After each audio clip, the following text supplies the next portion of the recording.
Hello everyone, welcome to my YouTube channel GK with तरुण।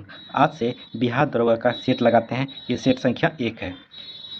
इसका यदि PDF चाहिए आपको, आप मेरे टेलीग्राम चैनल से जुड़ सकते हैं। टेलीग्राम का लिंक आपको डिस्क्रिप्शन बॉक्स में मिल जाएगा, वहाँ जुड़िए, आपको इसका पीडीएफ मिल जाएगा। तो आइए देखते हैं क्वेश्चन नंबर 1। देखिए, इस सेट में जो है आपको करेंट का भी क्वेश्चन मिल जाएगा, करेंट का। उसके बाद मैथ का भी क्वेश्चन, आपको जो जिस टाइप का मैथ पूछा जाता है वो भी क्वेश्चन मिल जाएगा। उसके बाद जो इसका और हर एक क्वेश्चन का एक अच्छा खासा आपको डिस्क्रिप्शन भी कर देंगे। तो आइए क्वेश्चन नंबर 1 देखते हैं। काफ़ी अच्छा क्वेश्चन है। महाभारत मूलतः किस रूप में जानी जाती थी? तो महाभारत जो मूलतः यानी प्रारंभ में जो है इसे जय संहिता के नाम से जाना जाता था। प्रारंभ में जो है इसमें 8800 श्लोक थे। वर्तमान में जो है इसे महाभारत को जो है सतसहस्त्री के नाम से जाना जाता है। महाभारत या सतसहस्त्री। वर्तमान में जो इसमें 1,00,000 श्लोक हैं। क्वेश्चन नंबर 2 देखिए, नव नालंदा महाविहार किसके लिए विख्यात है? तो नव नालंदा महाविहार जो है ये पाली अनुसंधान संस्थान के लिए विख्यात है। यहाँ जो है पाली अनुसंधान संस्थान और बौद्ध धर्म के अध्ययन के लिए जो है नव नालंदा महाविहार प्रसिद्ध है। उसके बाद देखिए, महावीर का जन्म स्थान जो है कुंडग्राम वैशाली में हुआ था। क्वेश्चन नंबर 3 देखिए, किस प्राचीन नगर के अवशेष कुम्हरार स्थल से प्राप्त हुए? तो किस प्राचीन नगर से जो है कुम्हरार स्थल प्राप्त हुए? तो ये पाटलिपुत्रा से प्राप्त हुए हैं। यहाँ कुम्हरार से जो है मौर्य काल के राज प्रसाद के अवशेष प्राप्त हुए हैं। याद रखिएगा, मौर्य काल से के जो अवशेष हैं ये कुम्हरार से प्राप्त हुए हैं। उसके बाद कपिल वस्तु, याद रखिए कपिल वस्तु जो है गौतम बुद्ध के जन्म स्थान है। जो लुम्बनी नामक स्थान जो कपिल वस्तु पड़ता है वहाँ पे गौतम बुद्ध का जन्म हुआ था। वैशाली में आपको बताए ही थे महावीर का जन्म हुआ था। क्वेश्चन नंबर 4 देखिए, ईश्वर केवल मनुष्य के सद्गुण को पहचानता है तथा उसकी जाति नहीं पूछता। आगामी दुनिया में कोई जाति नहीं होगी।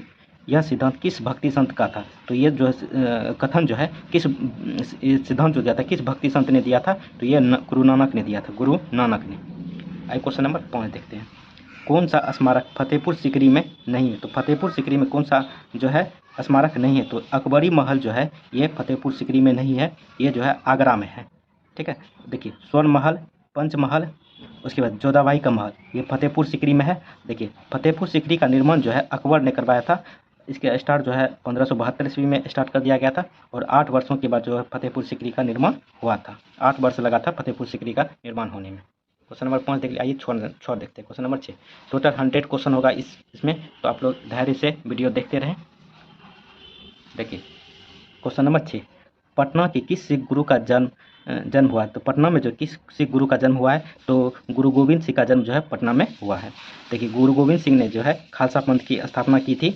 इनका मृत्यु जो है 22 दिसंबर 1966 ईस्वी को इनकी मृत्यु हुई थी। सॉरी, इनका जन्म हुआ था 22 दिसंबर 1966 को।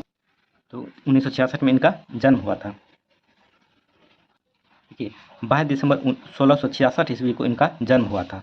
उसके बाद इनकी हत्या जो है 1708 ईस्वी में कर दी गई थी। नादेर स्थान पे एक पठान थे, उनके द्वारा चाकू मार के गोविंद सिंह की हत्या कर दी गई थी। क्वेश्चन नंबर 7 देखिए, भारत के साथ व्यापार के लिए सर्वप्रथम संयुक्त पूंजी कंपनी किन लोगों ने आरंभ की? तो भारत के साथ व्यापार करने के लिए संयुक्त पूंजी जो है कि कौन सा कंपनी द्वारा आरंभ किया गया था? तो ये डच के द्वारा आरंभ किया गया था। डच के द्वारा, याद रखिएगा, डच कंपनी का स्थापना 1602 ईस्वी में हुआ था। डच ने 1605 ईस्वी में अपनी पहली फैक्ट्री मसूलीपट्टनम में खोली थी। उसके बाद देखिए, पुर्तगाली भारत में 1498 ईस्वी में आया था। फ्रेंच भारत में 1664 ईस्वी में आया था। डेनिश जो है भारत में 1616 ईस्वी में आया था। अंग्रेज जो है भारत में 1600 ईस्वी में आया हुआ था। क्वेश्चन नंबर 8 देखिए, लॉर्ड मेकाले संबंधित है? तो लॉर्ड मेकाले जो है ये अंग्रेजी शिक्षा से संबंधित है, काफ़ी बार बताए हुए क्वेश्चन है। उसके बाद देखिए, सती प्रथा की समाप्ति जो 1829 ईस्वी में बेंटिंक ने किया था। उसके बाद अस्थायी बंदोबस्त के लिए जाना जाता है लॉर्ड कॉर्नवालिस को। 1793 ईस्वी में अस्थायी बंदोबस्त लाया था कॉर्नवालिस ने। क्वेश्चन नंबर 9 देखिए, 1929 में नागपुर में संपन्न all India trade union Congress की अध्यक्षता किसने की थी? तो 1929 ईस्वी में जो है all India trade union Congress की अध्यक्षता जो है जवाहरलाल नेहरू ने की थी। और 1929 ईस्वी में वायसराय जो थे वो इरविन थे। इरविन की टाइम पीरियड है 1926 से 1931 ईस्वी तक। आइए क्वेश्चन नंबर 10 देखते हैं। निम्नलिखित में से किसने गांधी जी के आंदोलनों को राजनीतिक फिरौती कहा? तो किसने जो है गांधी जी के आंदोलन को राजनीतिक फिरौती कहा था? तो लॉर्ड लिंलिथगो ने जो है गांधी जी के आंदोलन को राजनीतिक फिरौती कहा था। लॉर्ड लिंलिथगो का टाइम पीरियड 1936 से 1943 तक रहा। सबसे ज़्यादा दिनों तक जो वायसराय रहे थे तो लॉर्ड लिंलिथगो ही रहे थे। आप इसे भी ध्यान में रखिएगा। क्वेश्चन नंबर 11 देखिए, निम्नांकित नगरों में कौन कर्क रेखा से निकटतम दूरी पर स्थित है? तो कर्क रेखा के सबसे निकटतम दूरी पर कौन सा नगर स्थित है? तो ये ऑप्शन के अनुसार जो है गांधीनगर जो है कर्क रेखा के सबसे नज़दीक स्थित है, जो गुजरात में पड़ता है। अगरतला जो केरल में है, जबलपुर जो मध्य प्रदेश में, उज्जैन जो है मध्य प्रदेश में, यहीं पे महाकालेश्वर की मंदिर है शिप्रा नदी के किनारे। क्वेश्चन नंबर 12 देखिए, दक्षिण भारत की सबसे ऊंची चोटी। तो दक्षिण भारत की सबसे ऊंची चोटी जो है काफ़ी बार बताए हुए हैं, ये अन्नाई मुड़ी है। अन्नाई मुड़ी, जिसकी ऊंचाई जो है 2695 मीटर है। ये जो है केरल में पड़ता है, ठीक है। उसके बाद दोदा बेट्टा, ये जो है नीलगिरी पहाड़ी की सर्वोच्च ऊंची चोटी है। ये जो है इसकी ऊंचाई जो 2637 मीटर है, और इसकी ये जो पड़ता है ये तमिलनाडु में पड़ता है। अमरकंटक, अमरकंटक पहाड़ी की ऊंचाई जो है 1048 मीटर है, जो मध्य प्रदेश में पड़ता है। ये मेघालय श्रेणी का एक भाग है। महेंद्रगिरी, ये इसकी ऊंचाई जो है 1501 मीटर है, उड़ीसा में पड़ता है। क्वेश्चन नंबर 13 देखिए, पाट या आंचल अवस्थित है। तो पाट क्या होता है? पाट देखिए, पाट जो होता है, पाट ये छोटा नागपुर का एक भाग है, ठीक है। तो पाट जो है अब कहाँ पर अवस्थित है? छोटा नागपुर का पठार आपको काफ़ी बताया हुआ है, ये झारखंड में स्थित है। तो सिर्फ पाट पूछता है, थोड़ा फंस जाते हैं। पाट जो है छोटा नागपुर का भाग है, ये झारखंड में स्थित है। क्वेश्चन नंबर 13 देखिए। एक क्वेश्चन नंबर 14 देखते हैं। यदि आप लोग को वीडियो अच्छा लग रहा है तो चैनल को जरूर सब्सक्राइब कर दें। क्वेश्चन नंबर 14, इनमें से गंगा की कौन सी सहायक नदी उत्तर वाहिनी है? तो उत्तर से आके मिलती है कौन सा नदी? तो सोन नदी जो है ये उत्तर वाहिनी है, जो अमरकंटक से निकलती है, उत्तर की ओर बह के गंगा में मिलती है, ठीक है। तो सोन नदी जो है अमरकंटक के पठार से निकलती है। इसकी लंबाई जो है 784 किलोमीटर है। ये जो है अमरकंटक की पहाड़ी जो है मध्य प्रदेश में पड़ता है। उसके बाद सोन नदी जो है, सोन नदी तो ये छत्तीसगढ़, उत्तर प्रदेश, झारखंड, बिहार में प्रवेश करती है। 4 राज्यों में ये बहती है। उसके बिहार में ये पटना के निकट जो है मानेर शरीफ नामक स्थान पर जो है ये गंगा नदी में आके मिलती है। क्वेश्चन नंबर 15 देखिए, भारतीय मानसून मौसमी विस्थापन से इंगित है जिसका कारण है। तो भारतीय मानसून मौसमी विस्थापन से इंगित क्या है, जिसका कारण है? तो ये स्थल तथा समुद्र का विभेदी तापन जो है मौसमी विस्थापन का एक इंगित करता है। क्वेश्चन नंबर 16 देखिए, सारण सिंचाई नहर निकलती है। तो सारण सिंचाई नहर निकलती है, ये गंडक नदी से निकलती है। याद रखिए, गंडक नदी से जो है सारण सिंचाई नहर निकलती है।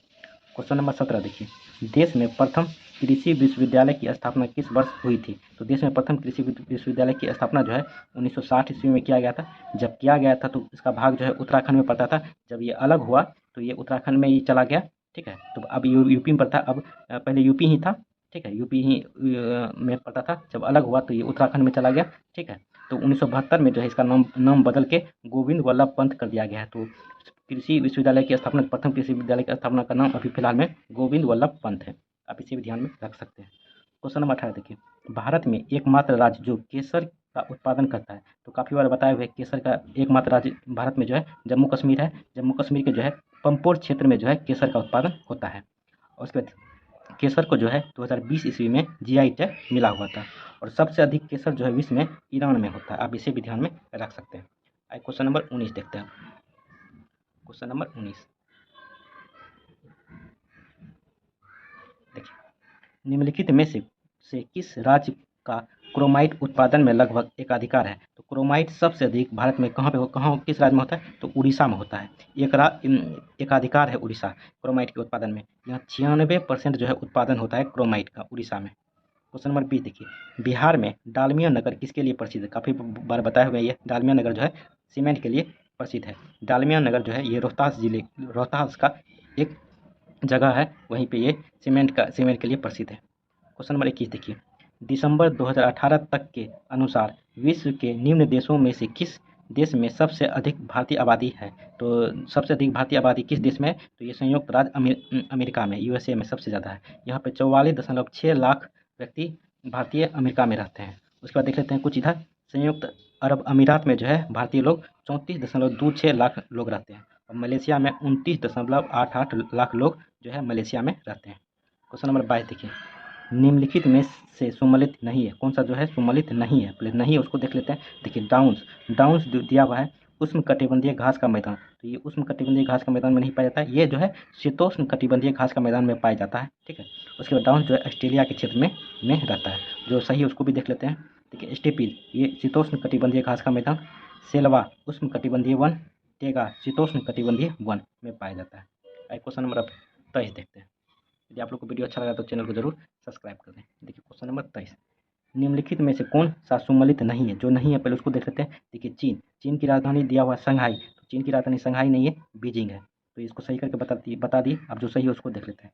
कनाडा का राजधानी ओटावा, ऑस्ट्रेलिया की राजधानी कैनबरा, रूस की राजधानी मॉस्को। सही। क्वेश्चन नंबर 24 देखिए, निम्नलिखित नदियों में से कौन सी विषुवत रेखा को 2 बार पार करती है? तो विषुवत रेखा को 2 बार पार करती है जायरे नदी है। जायरे नदी को ही कंगो नदी भी कहते हैं, जिसकी लंबाई जो है 4370 किलोमीटर है। नील नदी जो है दुनिया की सबसे लंबी नदी है, और अमेजन नदी जो है ये सबसे ज़्यादा पानी रखने वाली नदी है, या सबसे ज़्यादा गहरी नदी है। आप इसे ध्यान में रख सकते हैं। क्वेश्चन नंबर 25 देखिए, निम्नलिखित में से किस अधिनियम में कलकत्ता में सर्वोच्च न्यायालय की स्थापना का प्रावधान किया गया था? तो कलकत्ता में जो सर्वोच्च न्यायालय की स्थापना जो है किस एक्ट के तहत किया गया था? तो ये रेगुलेटिंग एक्ट 1773 के द्वारा किया गया था। ये जो है 1773 रेगुलेटिंग एक्ट के थ्रू किया गया था। इसकी स्थापना जो है 26 जुलाई 1774 में किया गया था। टोटल जो है 4 न्यायाधीश थे इसमें, 4 न्यायाधीश, जिसमें एक मुख्य न्यायाधीश, 3 अलग न्यायाधीश, अन्य न्यायाधीश थे। तो मुख्य न्यायाधीश जो थे वो एलिजा एम्पे थे। उसके बाद 3 अन्य न्यायाधीश जो थे चैम्बर्स, स्टीफन और हाइड, ये 3 थे। आप इसे भी ध्यान में जरूर रखिएगा। क्वेश्चन नंबर 25 देखते हैं। क्वेश्चन नंबर 26 देखते हैं। भारतीय संविधान की प्रस्तावना में निम्नलिखित में से किस स्वतंत्रता का वर्णन नहीं है? तो किस स्वतंत्रता का वर्णन नहीं है? तो आर्थिक स्वतंत्रता का वर्णन नहीं है। भारतीय प्रस्तावना में जो है 5 प्रकार की स्वतंत्रता की बात की गई है। देखिए, विचार की स्वतंत्रता, विचार प्रकट करने की स्वतंत्रता, मतलब विचार प्रकट करने की स्वतंत्रता मतलब हो गया अभिव्यक्ति की स्वतंत्रता, विश्वास की स्वतंत्रता, उसके बाद धर्म की स्वतंत्रता, उपासना की स्वतंत्रता। ये 5 प्रकार की स्वतंत्रता की बात की गई है प्रस्तावना में। आप इसे भी ध्यान में जरूर रखिएगा। क्वेश्चन नंबर 27 देखिए, राष्ट्रपति भवन को डिजाइन किया गया था। तो राष्ट्रपति भवन को डिजाइन जो है किसने किया था? तो ये एडविन लुटियंस के द्वारा जो है राष्ट्रपति भवन का डिजाइन किया गया था। याद रखिएगा कुछ अन्य फैक्ट। तो देखिए, राष्ट्रपति भवन में रहने वाले पहले भारतीय जो थे वो सी राजगोपालाचारी थे। क्वेश्चन नंबर 28 देखिए, भारत में लोकसभा का स्पीकर या अध्यक्ष, तो भारत में लोकसभा का स्पीकर या अध्यक्ष जो चुने जाते हैं कैसे? तो ऑप्शन देखिए, मनोनीत किया जाता है, चयनित किया जाता है, निर्वाचित किया जाता है, नियुक्त किया जाता है। तो भारत में लोकसभा स्पीकर जो है ये चयनित किए जाते हैं। ठीक है। तो प्रथम लोकसभा स्पीकर जो थे भारत के गणेश वासुदेव मालवणकर थे। और भारत में लोकसभा अध्यक्ष के बारे में जो है आर्टिकल 93 में इसकी चर्चा किया गया है। क्वेश्चन नंबर 29 देखिए, यदि आप लोग को वीडियो अच्छा लगा तो चैनल को जरूर सब्सक्राइब कर दें। क्वेश्चन नंबर 29, निम्नलिखित में से किस समिति में राज्यसभा का प्रतिनिधित्व नहीं होता है? तो राज्यसभा का जो है कोई भी सदस्य नहीं होता है। किस समिति में? तो आकलन समिति में जो है राज्यसभा का एक भी सदस्य नहीं होता है। आकलन समिति को ही हम लोग प्रकलन समिति भी कहते हैं। ठीक है। इसमें जो है टोटल 30 सदस्य होते हैं और 30 जो है लोकसभा से चुन के आते हैं। देखिए, लोक लेखा समिति में टोटल जो है 22 सदस्य होते हैं, जिसमें 15 लोकसभा से और 7 राज्यसभा से। सार्वजनिक उपकरणों की समिति में जो है 22 सदस्य होते हैं, जिसमें 15 लोकसभा से, 7 राज्यसभा से। क्वेश्चन नंबर 30 देखिए, PIL है, तो PIL का फुल फॉर्म क्या होता है? काफ़ी बार बताए हुए हैं, public interest litigation. Public interest litigation जो है PIL का फुल फॉर्म होता है। PIL जब भारत में लाया गया था उस टाइम ये किसने लाया था? तो याद रखिएगा, सुप्रीम कोर्ट के न्यायाधीश थी PN भगवती, इसी के द्वारा लाया गया था। इसको जो है जनहित याचिका भी कहते हैं। क्वेश्चन नंबर 31 देखिए, भारत के संविधान के किस अनुच्छेद के अनुसार राज्य के राज्यपाल के द्वारा मुख्यमंत्री को नियुक्त किया जाता है? तो राज्य के राज्यपाल द्वारा जो है मुख्यमंत्री को नियुक्त किया जाता है किस आर्टिकल के थ्रू? आर्टिकल 164 के थ्रू। याद रखिएगा, आर्टिकल 164 में कहा गया है कि राज्यपाल जो है मुख्यमंत्री को नियुक्त करेगा। ठीक है। और अन्य मंत्रियों की नियुक्ति जो है CM की यानी मुख्यमंत्री की सलाह पे राज्यपाल करेगा। आप इसे भी ध्यान में रखिएगा, आर्टिकल 164 में ही यह बात कही गई है। देखिए, क्वेश्चन नंबर 32 देखिए, वित्त आयोग का मुख्य कार्य है। तो वित्त आयोग का मुख्य कार्य जो है जो भी टैक्स आता है उसको केंद्र और राज्य में बंटवारा करना ही वित्त आयोग का मुख्य कार्य है। तो देख लेते हैं, ऑप्शन नंबर 1 ही है इसका सही। केंद्रीय करों में राज्यों के भाग तथा केंद्र द्वारा राज्यों के लिए दी जाने वाली वित्तीय सहायता के सिद्धांत निर्धारित करना जो है वित्त आयोग का कार्य है। तो वित्त आयोग जो है आर्टिकल 280 में इसकी बात कही गई है। क्वेश्चन नंबर 33 देखिए, निम्न में से कौन सा चुनाव निर्वाचन आयोग द्वारा संपादित नहीं किया जाता है? तो कौन सा आयोग जो है निर्वाचन इलेक्शन कमीशन के द्वारा नहीं किया जाता है? तो स्थानीय निकाय का चुनाव जो है ये निर्वाचन के द्वारा नहीं होता है। ठीक है। बाकी लोकसभा का चुनाव, राज्यसभा का चुनाव, राष्ट्रपति का चुनाव, उपराष्ट्रपति का चुनाव, विधानसभा का चुनाव, विधान परिषद का चुनाव, ये सभी जो है चुनाव निर्वाचन यानी इलेक्शन कमीशन के द्वारा किया जाता है। स्थानीय निकाय का चुनाव जो है ये राज्य चुनाव आयोग करता है। ठीक है, राज्य चुनाव आयोग। ठीक है। और पंचायत में चुनाव का जो है ये आर्टिकल 243 में कहा गया, 243 के में। और नगर निकाय का चुनाव के बारे में चर्चा जो है आर्टिकल 243 ZA में कहा गया है। आप इसे भी जरूर ध्यान में रखिएगा, स्थानीय निकाय के चुनाव के बारे में। क्वेश्चन नंबर 34 देखिए, निम्नलिखित में से कौन पंचायतों की संरचना के बाबत उपबंध करने की अधिकृत है। कहा गया है कि पंचायतों की जो योग्यताएं होती है इसका निर्धारण जो है कौन करता है, तो इसका निर्धारण जो है राज्य का विधानमंडल करता है। पंचायत की चर्चा आर्टिकल 40 में कहा गया है, यह भाग 4 में है। ये DPSP में राज्य की नीति निर्देशक तत्व में जो है पंचायत दिया हुआ है। क्वेश्चन नंबर 35 देखिए, किस भारत पाकिस्तान संघर्ष के परिणाम स्वरूप बांग्लादेश स्थापित हुआ। तो भारत पाकिस्तान कौन सा युद्ध के बाद जो है बांग्लादेश स्थापित हुआ, तो दिसंबर 1971 के युद्ध में जो है बांग्लादेश का उदय हुआ। देखिए याद रखिए, दिसंबर 1971 यहाँ पे भी दिया हुआ, 71 नवंबर दिया हुआ है, 72 भी दिया हुआ है, तो याद रखिए दिसंबर 1971 में जो भारत पाकिस्तान युद्ध हुआ था उसके बाद जो है बांग्लादेश का उदय हुआ था। क्वेश्चन नंबर 36 देखिए, भारत का प्रथम national centre for marine biodiversity यानी NCMB किस शहर में स्थित है। तो प्रथम national centre for marine biodiversity जो है ये जामनगर में स्थापित किया गया है, जामनगर जो गुजरात में पड़ता है। क्वेश्चन नंबर 36 देखिए, आइए क्वेश्चन नंबर 37 देखते हैं। टोटल 100 क्वेश्चन आपको हम बताएंगे और जो रिलेटेड होता है वो भी हम आपको बता देते हैं। क्वेश्चन नंबर 36 देख लिए, 37 देखते हैं। देखिए क्वेश्चन नंबर 37, भारत की प्रथम महिला विदेश सचिव कौन थी। तो भारत की प्रथम महिला विदेश सचिव जो थी ये चोकिला अय्यर थी, चोकिला अय्यर, याद रखिएगा चोकिला अय्यर। क्वेश्चन नंबर 38 देखिए, मालगुडी डेज के लेखक कौन है। तो मालगुडी डेज के लेखक जो है ये R.K. नारायण है, R.K. नारायण। इस पुस्तक मालगुडी डेज पुस्तक के लेखक जो है R.K. नारायण है।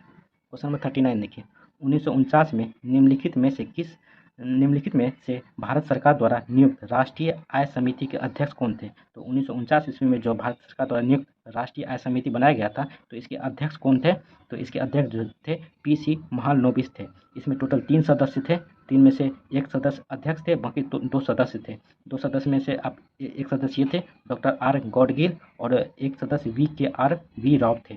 ठीक है, तो आप तीनों सदस्य बता दिए, अध्यक्ष जो थे PC महालनोबिस थे। क्वेश्चन नंबर 40 देखिए, काफ़ी अच्छा क्वेश्चन है क्वेश्चन नंबर 40। देखिए क्वेश्चन नंबर 40, इन घटनाओं का कालानुक्रम में व्यवस्थित करें। तो कौन सा घटना पहले हुआ तो उसके अनुसार व्यवस्थित करना है। देखिए बैंकों का राष्ट्रीयकरण 1969 ईस्वी में हुआ था। हरित क्रांति का प्रारंभ जो है 1966 से 67 ईस्वी में हुआ था। गरीबी हटाओ जो है 1974 से 78 में ये 5वीं पंचवर्षीय योजना में लाया गया था। देखिए सबसे पहले जो हो गया आपको हरित क्रांति का प्रारंभ 2, उसके बाद बैंकों का राष्ट्रीयकरण 1, उसकी गरीबी हटाओ 3, तो 2 1 3 जो होगा। देखिए ऑप्शन नंबर सी है 2 1 3। देखिए गरीबी हटाओ का नारा जो है 1971 ईस्वी में ही दे दिया गया था इंदिरा गांधी के द्वारा, ये 4थी पंचवर्षीय योजना में दिया गया था। देखिए 41 नंबर जो है मैथ का क्वेश्चन शुरू होता है। मैथ का क्वेश्चन आपको आंसर बता देते हैं, आप जब PDF मिलेगा तो आप इसे बना के जरूर चेक कर लीजिएगा। क्वेश्चन नंबर 41 का आंसर हो जाएगा 1 नंबर, क्वेश्चन नंबर 42 का आंसर हो जाएगा B नंबर, क्वेश्चन नंबर 43 का आंसर हो जाएगा B नंबर, क्वेश्चन नंबर 44 का आंसर हो जाएगा आपको, क्वेश्चन नंबर 44 का आंसर हो जाएगा B नंबर, क्वेश्चन नंबर 45 का आंसर हो जाएगा A नंबर, क्वेश्चन नंबर 46 देखिए क्वेश्चन नंबर 46 अब यहाँ से होता है GK क्वेश्चन, पुष्प किसका रूपांतरण है। तो पुष्प जो है परांकुर का रूपांतरण है, पुष्प जो है परांकुर का रूपांतरण है। क्वेश्चन नंबर 46 देखिए, क्वेश्चन नंबर 47 देखते हैं। देखिए क्वेश्चन नंबर 47, ओजोन परत किस मंडल में पाई जाती है। तो ओजोन परत जो है ये समताप मंडल में पाई जाती है, काफ़ी बार बताए हुए हैं, जिसे इंग्लिश में स्ट्रेटोस्फीयर भी कहते हैं। ओजोन परत जो है समताप मंडल में पाई जाती है। क्वेश्चन नंबर 48 देखिए, प्रोटीन का संश्लेषण होता है। तो प्रोटीन का संश्लेषण जो है राइबोसोम में होता है, काफ़ी बार बताया हुआ क्वेश्चन है। क्वेश्चन नंबर 49 देखिए, 1948 में गठित परमाणु ऊर्जा आयोग के अध्यक्ष कौन थे। तो 1948 में जो परमाणु ऊर्जा आयोग का गठन किया गया था इसके अध्यक्ष जो थे डॉक्टर होमी जहांगीर भाभा थे। इसका गठन जो है 1 मार्च 1948 ईस्वी को किया गया था। क्वेश्चन नंबर 50 देखिए, एक बार बराबर होता है। तो एक बार कितने पास्कल के बराबर होता है। तो 10⁴ पास्कल के बराबर एक बार होता है। बार जो है ये दाब का CGI यूनिट है, CGI यूनिट दाब का, SI यूनिट जो है दाब का पास्कल होता है। क्वेश्चन नंबर 50 देख लिए। अब 50 टोटल 100 क्वेश्चन बताएंगे, 50 तक पहुंच गए। अब 51 नंबर देखते हैं। जी की यूनिट होता है, जी का यूनिट क्या होता है। जी का यूनिट होता है Nm²/kg²। जी का मान होता है 6.67 × 10⁻⁻11 Nm²/kg²। ठीक है, क्वेश्चन नंबर 52 देखते हैं। ध्वनि का वेग अधिकतम होता है। तो ध्वनि का वेग सब अधिकतम जो है स्टील में होता है। ध्वनि का वेग सबसे ज़्यादा ठोस, तब द्रव, तब गैस। तो सबसे ज़्यादा ठोस यानी सबसे ज़्यादा स्टील में होता है ध्वनि का वेग। क्वेश्चन नंबर 53 देखिए, विक्रम साराभाई स्पेस सेंटर कहाँ स्थित है? तो विक्रम साराभाई स्पेस सेंटर जो है ये तिरुवनंतपुरम में स्थित है। क्वेश्चन नंबर 54 देखिए, सबसे बड़ा फूल है, तो सबसे बड़ा फूल का नाम रेफलेशिया है, रेफलेशिया। ये जो है दक्षिण पूर्व एशिया के जंगलों में पाया जाता है। क्वेश्चन नंबर 55 देखिए, आरएनए का मुख्य कार्य क्या है? तो आरएनए का मुख्य कार्य जो है प्रोटीन का संश्लेषण है। तो आरएनए का मुख्य कार्य जो है प्रोटीन का संश्लेषण जो है राइबोसोम में होता है। कार्बोहाइड्रेट का संश्लेषण जो है यकृत में होता है। आरएनए का फुल फॉर्म जो है, आरएनए का फुल राइबोन्यूक्लिक एसिड होता है, राइबोन्यूक्लिक एसिड। आप इसे भी ध्यान में जरूर रखिएगा। क्वेश्चन नंबर 56 देखिए, कोशिका में ऊर्जा संचित हो रहती है, तो कोशिका में जो ऊर्जा संचित रहती है तो किस फॉर्म में रहती है? तो एटीपी के फॉर्म में जो है ये ऊर्जा संचित रहती है। इसका फुल फॉर्म होता है एटीपी का एंड्रोसिन ट्राइफॉस्फेट एंड्रोसिन ट्राइफॉस्फेट। ये जो है ये कार्बनिक यौगिक है, याद रखिएगा। देखिए, माइटोकॉन्ड्रिया संचित करता है कोशिका में ऊर्जा को जो संचित करता है माइटोकॉन्ड्रिया, इसे जो है power house of the cell भी कहते हैं। उसके बाद इसका खोज जो है माइटोकॉन्ड्रिया खोज अल्टमेन ने किया था। ऊर्जा संचित रहती है एटीपी फॉर्म में, और ऊर्जा जो संचित करता है ये माइटोकॉन्ड्रिया करता है, माइटोकॉन्ड्रिया में होता है। माइटोकॉन्ड्रिया जिस कारण जो है power house of the cell भी कहते हैं। माइटोकॉन्ड्रिया खोज जो है अल्टमेन ने की थी। क्वेश्चन 57 देखिए, मानव शरीर में जल की मात्रा होती है, तो मानव शरीर में जल की मात्रा जो है 60% होती है, याद रखिए। उसके बाद और सब विभाग में देख लेते हैं। मस्तिष्क में जो है जल का 85% मस्तिष्क में जल पाया जाता है। रक्त में जो है 79% जल पाया जाता है। फेफड़ा में जो है 80% जल पाया जाता है। क्वेश्चन नंबर 58 देखते हैं, परमाणु बम किस अभिक्रिया पर आधारित है? तो परमाणु बम जो है ये नाभिकीय विखंडन पर आधारित है, और नाभिकीय संलयन पर जो है हाइड्रोजन बम आधारित है। उसके बाद हाइड्रोजन बम का आविष्कार जो है एडवर्ड टेलर ने किया था, और परमाणु बम का आविष्कार जो है जे रॉबर्ट ओपेनहियर ने किया था। आप इसे भी ध्यान में जरूर रखिएगा। क्वेश्चन नंबर 59 देखिए, भारत का पहला परमाणु रिएक्टर यानी अप्सरा कहाँ स्थित है? तो भारत का पहला परमाणु रिएक्टर या एशिया का बोल सकते हैं, एशिया का पहला परमाणु रिएक्टर अप्सरा जो है कहाँ स्थित है? ये ट्रॉम्बे में स्थित है। इसकी शुरुआत जो है अगस्त 1956 ईस्वी में की गई थी। क्वेश्चन नंबर 7 देखिए, मलेरिया रोग प्रभावित करता है, तो मलेरिया रोग जो है किस शरीर के किस भाग को प्रभावित करता है? तो ये पीलिया को प्रभावित करता है। इसकी मलेरिया रोग के उपचार के लिए जो है कुनिन नामक एक पौधा होता है, उसका छाल का उपयोग किया जाता है। ठीक है, क्वेश्चन काफ़ी बार पूछा गया है, कुनिन नमक जो है ये किसकी दवाई के लिए प्रयोग किया जाता है? तो मलेरिया रोग के लिए। क्वेश्चन नंबर 60 देख ले, क्वेश्चन नंबर 61 देखते हैं। यदि आप लोग को वीडियो अच्छा लग रहा है तो चैनल को जरूर सब्सक्राइब कर दें। क्वेश्चन नंबर 61 देखिए, सूची 1 को सूची 2 से सम्मिलित कीजिए तथा सूचियों के नीचे दिए गए कूट का सही उत्तर का चयन कीजिए। ठीक है, तो ये सूची 1 है, सूची 2 से करना है। देखिए, स्टेथोस्कोप जो है ये किसके लिए प्रयोग किया जाता है? ये देखिए, स्टेथोस्कोप जो है ये हृदय की ध्वनि सुनने के लिए प्रयोग किया जाता है। हृदय जो धड़कता है उसकी ध्वनि सुनने के लिए जो है स्टेथोस्कोप का प्रयोग किया जाता है। तो 1 का 3 हो गया। देखिए, स्फिग्नोमीटर, काफ़ी बार बताया हुआ है, स्फिग्नोमीटर का उपयोग जो है रक्तचाप को मापने के लिए किया जाता है। तो बी का 4 हो गया। क्रेटोमीटर का उपयोग जो है सोने की शुद्धता पता लगाने के लिए किया जाता है। तो सी का 2 हो गया। उसके बाद लक्स मीटर का उपयोग जो है प्रकाश की तीव्रता मापने के लिए की जाती है। तो 1 हो गया। 3 4 2 1 जिसमें होगा तो देख लीजिए ऑप्शन नंबर सी है, 3 4 2 1। क्वेश्चन नंबर 62 देखिए, क्वेश्चन नंबर 62, वायु में नाइट्रोजन लगभग कितने प्रतिशत होता है? तो वायुमंडल में जो है नाइट्रोजन जो है कितना प्रतिशत होता है? तो ये 78 से 79% जो है नाइट्रोजन पाया जाता है। ऑक्सीजन जो है 21% होता है। आर्गन जो है 0.93%। कार्बन डाइऑक्साइड जो है 0.03% कार्बन पाया जाता है वायुमंडल में। क्वेश्चन नंबर 63 देखिए, सूची 1 को सूची 2 से सम्मिलित कीजिए तथा सूचियों के नीचे दिए गए कूट का प्रयोग करके सही उत्तर चुनें। तो इसको मिलान करना है सूची 1 को सूची 2 से। देखिए, नीला तोता काफ़ी बार बताए हुए हैं, नीला तोता जो है ये आपका कॉपर सल्फेट का बना होता है। तो 1 का 4 हो गया। उसके बाद एप्सम सॉल्ट जो है आपका मैग्नीशियम सल्फेट से बना होता है। तो बी का 3 हो गया। उसके बाद बेकिंग सोडा का फार्मूला होता है आपका सोडियम बाइकार्बोनेट बेकिंग सोडा। तो सी का 1 हो गया। उसके बाद कास्टिक सोडा का फार्मूला होता है सोडियम हाइड्रो ऑक्साइड, इसी को NaOH भी कहते हैं। तो कास्टिक सोडा का 2 हो गया। तो देख लीजिए 4 3 1 2। तो 4 3 1 2 जिसका होगा 4 3 1। देखिए ऑप्शन नंबर डी है 4 3 1 2 इसका राइट आंसर हो जाएगा। आई क्वेश्चन नंबर 64 देखते हैं। देखिए, पलवान जीन यानी जिंपिंग जीन के सिद्धांत का प्रतिपादन किसने किया था? तो जिंपिंग जीन का प्रतिपादन जो है बारबरा मेल्टिटॉक ने किया था। इसे 1983 ईस्वी में जो है नोबेल प्राइज भी दिया गया था इसकी सिद्ध करने के लिए। क्वेश्चन नंबर 65 देखिए, क्वेश्चन नंबर 65, रुधिर के प्लाज्मा में निम्नलिखित में से किसके द्वारा एंटीबॉडी निर्मित होती है? तो रुधिर के प्लाज्मा जो एंटीबॉडी निर्मित होती है ये लिम्फोसाइट की वजह से होती है, लिम्फोसाइट। क्वेश्चन नंबर 66 देखिए, अल्पसंख्यक मामलों के मंत्रालय का अतिरिक्त प्रभार निम्न में से किसे दिया गया है? तो अल्पसंख्यक मामलों का पदभार जो है पहले जो है मुख्तार अब्बास नकवी थे, इनके इस्तीफे के बाद जो है अल्पसंख्यक मामलों का मंत्रालय जो है स्मृति ईरानी को दिया गया है। क्वेश्चन नंबर 67 देखिए, यहाँ से करंट का क्वेश्चन स्टार्ट होता है, उसे देखिए। हाल ही में किस देश द्वारा ब्रह्मांड में डार्क मैटर का पता लगाने हेतु लक्स जेपलिन नामक अत्यधिक संवेदनशील प्रयोग किया गया? तो किसने किया था? तो अमेरिका ने किया था इसका प्रयोग। क्वेश्चन नंबर 67 देखिए। आइए क्वेश्चन नंबर 68 देखते हैं। देखिए क्वेश्चन नंबर 68, विश्व युवा कौशल दिवस निम्न में से किस दिन मनाया जाता है? तो विश्व युवा कौशल दिवस जो है प्रतिवर्ष 15 जुलाई को मनाया जाता है। याद रखिएगा, विश्व युवा कौशल दिवस जो है प्रतिवर्ष 15 जुलाई को मनाया जाता है। 10 जुलाई को जो है राष्ट्रीय मत्स्य किसान दिवस मनाया जाता है। उसके बाद 12 जुलाई को जो है पेपर बैग डे मनाया जाता है। उसके बाद 13 जुलाई को जो है अंतर्राष्ट्रीय रॉक दिवस मनाया जाता है। आप इसे भी ध्यान में जरूर रख सकते हैं। क्वेश्चन नंबर 69 देखिए, हर साल अंतर्राष्ट्रीय बाघ दिवस कब मनाया जाता है? तो हर साल जो है अंतर्राष्ट्रीय बाघ दिवस जो है 29 जुलाई को मनाया जाता है। इसकी शुरुआत जो है 2010 ईस्वी में की गई थी। क्वेश्चन नंबर 70 देखिए, मिलेट यानी रागी का वैज्ञानिक नाम क्या है? तो मिलेट या रागी का वैज्ञानिक नाम जो है इसका है एलुसीन कोरकाना है। एलुसीन कोरकाना जो है मिलेट या रागी का वैज्ञानिक नाम है। क्वेश्चन नंबर 71 देखिए, यहाँ से करंट का क्वेश्चन स्टार्ट हो गया है। कौन सा राज्य फैमिली डॉक्टर पायलट प्रोजेक्ट से जुड़ा है? तो फैमिली डॉक्टर पायलट प्रोजेक्ट से जो है ये आंध्र प्रदेश राज्य जुड़ा हुआ है। क्वेश्चन नंबर 72 देखिए, यदि आप लोग को वीडियो अच्छा लग रहा है तो चैनल को जरूर सब्सक्राइब कर दें। देखिए काफ़ी अच्छा क्वेश्चन है, किस राज्य की खगोलीय वेधशाला को यूनेस्को की महत्वपूर्ण संकटग्रस्त विरासत वेधशालाओं की सूची में शामिल किया गया है? तो किस राज्य में स्थित है ये? तो ये बिहार राज्य में स्थित है।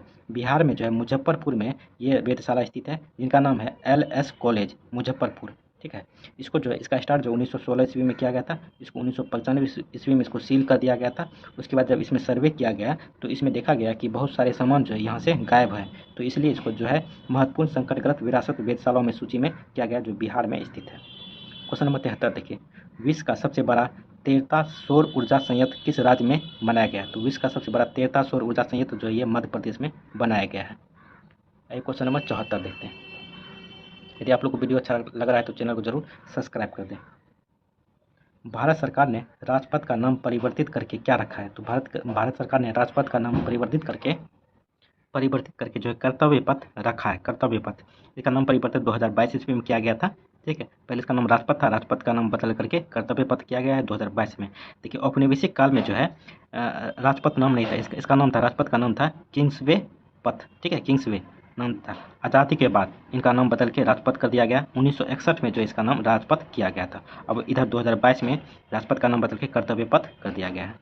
क्वेश्चन नंबर 75 देखिए, भारत का पहला जैवग्राम किस राज्य में स्थापित किया गया है? तो पहला जैवग्राम जो है स्थापित किया गया है ये त्रिपुरा में स्थापित किया है। गांव का नाम है दासपारा गांव। यहीं पे जो है भारत का सबसे पहला जैवग्राम है। क्वेश्चन नंबर 76 देखिए, इसरो द्वारा लॉन्च किए जाने वाले 75 ग्रामीण स्कूलों से 750 लड़कियों द्वारा विकसित उपग्रह का नाम क्या है? तो इसरो द्वारा लॉन्च है 75 ग्रामीण स्कूल छात्रों के द्वारा जो है 750 लड़कियों द्वारा विकसित किया गया इस उपग्रह का क्या नाम है? तो इसका नाम है आज़ादी सेट। ठीक है, याद रखिएगा, आज़ादी सेट। क्वेश्चन नंबर 77 देखिए, ताइवान की राजधानी कहाँ स्थित है? ताइवान की राजधानी जो है ताइपे है, काफ़ी बार बताए हुए हैं। बाकी जो है न्यू ताइपे, ताइचुंग और ताइनान ये जो है ताइवान की एक मतलब शहर है। क्वेश्चन नंबर 78 देखिए, किस दूरसंचार कंपनी ने अक्टूबर 2022 में दीपावली तक 5G सेवाओं को शुरू करने की घोषणा की गई थी? रिलायंस जियो ने इसकी घोषणा की गई। देखिए जब भी आप कोई भी एग्ज़ाम 2023 के एग्ज़ाम में दीजिएगा कोई भी एग्ज़ाम, तो यहाँ पे आपको जनवरी 2022 से ही आपको करंट लेना पड़ेगा। जनवरी 2022 से ही, और जब तक एग्ज़ाम नहीं होता तब तक का करंट आपको लेना पड़ेगा। तो ये ऐसा मत सोचिए कि अक्टूबर 2022 का ही है, तो हो सकता है आपको ये पूछ लिया जाए। क्वेश्चन नंबर 79 देखिए, सभी प्रारूपों में 100 मैच खेलने वाले पहले भारतीय क्रिकेटर कौन बने? तो ये विराट कोहली बने हैं। तो सभी पर टेस्ट, T20, वनडे तीनों में 100 मैच खेलने वाले पहले भारतीय बने हैं। क्वेश्चन नंबर 80 देखिए, प्रधानमंत्री नरेंद्र मोदी ने किस राज्य में भारत के पहले भूकंप स्मारक का उद्घाटन किया है? तो ये गुजरात में किया गया। गुजरात में जब भूकंप आया था वहीं पे इसी की वजह से जो गुजरात में जो है भारत का पहले भूकंप स्मारक उद्घाटन किया गया था प्रधानमंत्री नरेंद्र मोदी के द्वारा। क्वेश्चन नंबर 80 देख लिया। आइए क्वेश्चन नंबर 81 देखते हैं अब। देखिए क्वेश्चन नंबर 81, भारत के 49वें मुख्य न्यायाधीश के रूप में किसने शपथ ली? तो भारत के 49वें मुख्य न्यायाधीश के रूप में जो है ये उदय उमेश ललित शपथ लिए थे। तो अभी जो है 49वें नहीं है, अभी तो 50वें बन गए हैं। तो 50वें जो है धनंजय वाई चंद्रचूड़ बने हैं। धनंजय वाई चंद्रचूड़ जो 50वें वर्तमान में यही अभी सुप्रीम कोर्ट के मुख्य न्यायाधीश यानी CJI हैं। क्वेश्चन नंबर 82 देखिए, साहित्य में 2022 के नोबेल पुरस्कार की विजेता एनी अर्नोग किस देश की लेखिका है? तो शायद 2022 में नोबेल पुरस्कार विजेता जो है एनी अर्नोग जो है ये फ्रांस की लेखिका है, फ्रांस की। क्वेश्चन नंबर 83 देखिए, हाल ही के सरकारी आंकड़ों के अनुसार 2020 में किस राज्य के लड़के और लड़कियों के बीच शिशु मृत्यु दर में सबसे अधिक अंतर है? तो सबसे अधिक अंतर जो है 2020 के अनुसार ये छत्तीसगढ़ राज्य में है। क्वेश्चन नंबर 84 देखते हैं, वर्ष 2022 का UNHCR नानसेन शरणार्थी पुरस्कार किसने जीता है? तो UNHCR नानसेन शरणार्थी पुरस्कार 2022 में जो है ये एंजेला मार्केल को दिया गया है। ये चांसलर थी जर्मनी की, ठीक है। ये जो है अपने यहाँ आने वाले शरणार्थी को एक अच्छा मतलब स्टेबिलिटी दिया था, जिस कारण जो है एंजेला मार्केल को जो है UNHCR नानसेन शरणार्थी पुरस्कार से सम्मानित किया गया है 2022 में। क्वेश्चन नंबर 85 देखिए, प्रधानमंत्री नरेंद्र मोदी ने किनके मार्गदर्शन के लिए युवा 2.0 लॉन्च किया? तो प्रधानमंत्री नरेंद्र मोदी ने दिल्ली में जो है मार्गदर्शन के लिए युवा 2.0 लॉन्च किया था। तो ये युवा लेखक के लिए लॉन्च किया गया था मार्च 2022 में, याद रखिएगा मार्च 2022 में। क्वेश्चन नंबर 86 देखिए, विश्व सांख्यिकी दिवस मनाया जाता है। तो विश्व सांख्यिकी दिवस जो है 20 अक्टूबर को मनाया जाता है। आइए क्वेश्चन नंबर 86 देख लिए। आइए 87 देखते हैं। देखिए, निम्नलिखित में से कौन से क्षेत्र जैव विविधता के हॉटस्पॉट क्षेत्र हैं? तो जैव विविधता के हॉटस्पॉट क्षेत्र है। देखिए हॉटस्पॉट क्षेत्र क्या होता है? जहाँ से लुप्त होती प्रजातियां पाई जाती है उसी को हॉटस्पॉट क्षेत्र कहते हैं। तो कौन सा क्षेत्र जो है भारत में जैव विविधता के हॉटस्पॉट क्षेत्र पाए जाते हैं? तो ये पूर्वी हिमालय और पश्चिमी घाट जो है भारत के जो है हॉटस्पॉट क्षेत्र हैं। तो 2 और 3 देख लीजिए, जिसमें होगा ऑप्शन नंबर बी है 2 और 3। क्वेश्चन नंबर 88 देखिए, निम्नलिखित में से कौन सा भारत में शास्त्रीय नृत्य नहीं है? तो भारत का कौन सा शास्त्रीय नृत्य नहीं है? तो ऑप्शन के अनुसार तो भांगड़ा जो है ये भारत का शास्त्रीय नृत्य नहीं है। देखिए कथक, शास्त्रीय, मणिपुरी, उसके बाद भरतनाट्यम, कुचिपुड़ी, उड़ीसी, मोहिनीअट्टम, कथकली, ये सभी जो है भारत का शास्त्रीय नृत्य है। जो नहीं था भांगड़ा नहीं था। क्वेश्चन नंबर 89 देखिए, सबरीमाला किस प्रदेश में स्थित है? तो सबरीमाला जो है ये केरल में स्थित है। केरल का एक जगह है पथनमथिट्टा जिले में जो है ये सबरीमाला मंदिर या सबरीमाला स्थित है। क्वेश्चन नंबर 90 देखिए, काफ़ी अच्छा क्वेश्चन है। क्वेश्चन नंबर 90 देखिए, गुरुमुखी, डोगरी और सिंधी लिपि की उत्पत्ति किस लिपि से हुई है? तो गुरुमुखी, डोगरी और सिंधी लिपि की उत्पत्ति जो है ये शारदा लिपि से हुई है, शारदा लिपि से। क्वेश्चन नंबर 91 देखिए, बिहार में पहला रेल मार्ग किन 2 स्थानों के बीच था? तो बिहार में जो रेलगाड़ी चली गई थी पहली बार तो किन 2 स्थानों के बीच में चली गई थी? तो ये मुगल सराय से कलकत्ता चली थी। क्वेश्चन नंबर 92 देखिए, 1912 में भारतीय राष्ट्रीय कांग्रेस का अधिवेशन बिहार में कहाँ हुआ था? तो 1912 में जो भारतीय राष्ट्रीय कांग्रेस का अधिवेशन हुआ था बिहार के बांकीपुर पटना में हुआ था 1912, जिसकी अध्यक्षता जो RN मधोलकर अध्यक्षता किए थे। और 1922 ईस्वी में इमामगंज गया में हुआ था, जिसकी अध्यक्षता CR दास ने किया था। क्वेश्चन नंबर 93 देखिए, केसरिया पर्यटन स्थल किस जिले में स्थित है? तो केसरिया पर्यटन स्थल बिहार के किस जिले में स्थित है? तो ये पूर्वी चंपारण में स्थित है। ये प्रसिद्ध है। यहाँ पे जो है एक बौद्ध का 104 फीट की ऊंचा स्तूप है, इसके लिए जो है केसरिया पर्यटन स्थल प्रसिद्ध है। क्वेश्चन नंबर 93 देख लिया। आइए क्वेश्चन नंबर 94 देखते हैं। क्वेश्चन नंबर 94, बीबी कमाल साहिब की मज़ार कहाँ स्थित है? तो बीबी कमाल साहिब का मज़ार जो है ये आपका जहानाबाद में स्थित है, जहानाबाद में। जहानाबाद के बारे में याद रखिएगा, ये बिहार का जो है पहला जिला है जो 100% बैंकिंग सेक्टर से डिजिटल से जुड़ा हुआ है। क्वेश्चन नंबर 95 देखिए, घाघरा नदी बिहार के किस जिले में गंगा में मिलती है? तो घाघरा नदी बिहार में जो ये छपरा में आके गंगा नदी से मिलती है। ऐसे घाघरा नदी को नेपाल में जो है कर्णाली नदी के नाम से जाना जाता है। क्वेश्चन नंबर 95 देख लिया। आइए क्वेश्चन नंबर 96 देखते हैं। देखिए क्वेश्चन नंबर 96, हाल ही में बिहार के रामचंद्र मांझी का देहांत हो गया कि वह किस कला से संबंधित है? तो हाल ही में रामचंद्र मांझी का जो निधन हो गया वो किस कला से संबंधित है? तो ये नृत्य कला से संबंधित थे, नृत्य कला से। रामचंद्र मांझी जो है सारण डिस्ट्रिक्ट से आते थे। ये जो इन्हें जो है रामचंद्र मांझी को जो है पद्मश्री अवार्ड से भी सम्मानित किया गया है। इसका मुख्य डांस जो है लौंडा नाच के लिए महत्वपूर्ण मतलब मशहूर थे रामचंद्र मांझी। क्वेश्चन नंबर 97 देखिए, ऑटोमोबाइल उद्योग के कारण किस शहर को डेट्रॉइट ऑफ इंडिया कहा जाता है? तो ऑटोमोबाइल उद्योग के लिए डेट्रॉइट ऑफ इंडिया जो है ये चेन्नई शहर को कहा जाता है। डेट्रॉइट जो है ये मिशिगन का एक शहर है जहाँ जो है अनेक ऑटोमोबाइल उद्योग स्थापित है। क्वेश्चन नंबर 98 देखिए, रुपया भारत का मानक सिक्का कब बना? तो रुपया जो है भारत का मानक सिक्का जो है 1835 ईस्वी में बना। 1806 ईस्वी में चांदी के सिक्के को मानक सिक्का माना गया। 1816 ईस्वी को कागजी मुद्रा को अपनाया गया था 1816 को। क्वेश्चन नंबर 99 देखिए, रुपये का निशान ये निशान किसने दिया? तो रुपये का निशान जो है ये डी उदय कुमार ने 2010 ईस्वी में दिया था। देखिए क्वेश्चन नंबर 100, मच्छु नदी पर बना मोरबी ब्रिज गिर जाने से सैकड़ों लोगों की मौत हो गई। यह ब्रिज किस राज्य में स्थित है? तो ये जो है गुजरात राज्य में स्थित है। ठीक है, टोटल 100 क्वेश्चन देख लिए। कैसा लगा वीडियो कमेंट करके जरूर बताएं। यदि आपको इसका पीडीएफ चाहिए तो आप मेरे टेलीग्राम चैनल से जुड़ सकते हैं। टेलीग्राम का लिंक आपको डिस्क्रिप्शन बॉक्स में मिल जाएगा। चलिए, थैंक यू दोस्तों, जय हिंद। चैनल को जरूर आप लोग सब्सक्राइब कर दें और कमेंट जरूर करें कि कैसा लगा आपको वीडियो। चलिए, थैंक यू, जय हिंद।